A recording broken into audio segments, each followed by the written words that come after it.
Baltazar, ano ang iyong masasabi? Wala ka bang dalang sulat galing sa padre? Kumusta na ang aking ama? Si Ginang o si Juliet? Wala namang masama. Ang kanyang bangkay ay mamaya para nasa tumba ni Kapel at dinala ang kanyang kaluluwa sa mga amo. Talaga ba? Kung gayon ay umarang na mga biktima. Aalis ako ngayon din. Talaga bang wala kang dalang sulat galing sa padre? Wala pa po po yung... May nakita ako botikaryo sa daming huli at Nang dumating si Romy sa botikaryo, siya ay tumawag na malakas botikaryo! Sinong tumawag sa akin na malakas? Botikaryo, nakita ko na ikay naghihirap.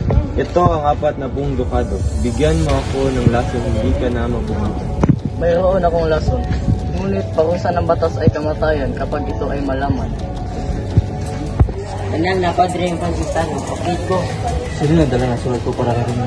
Wala akong magdala ng sulat na iyon. Hindi ito biro kung meron man itong nilalamang malagang bagay sa loob. Ika-10 tagpo. Pinuntahan ni Romeo kung saan si Juliet namatay at doon nakita niya ang bangkay nito.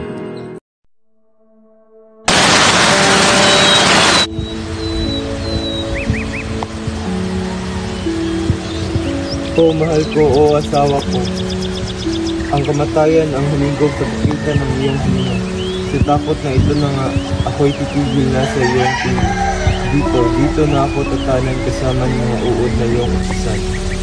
Dito ko nga gaganapin ang pamamahingang walang hanggan.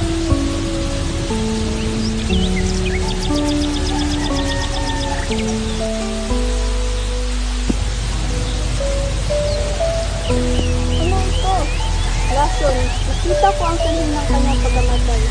Kung inubos niya at walang nalabi, kahit ihatak man na upang tumulong sa akin, hagkan ko ay nalabi, baka sakaling may lason na natira kay Pepe.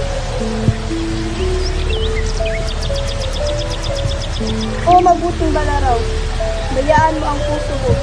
Tumimo ka riyan, bayaan ako'y mamatay.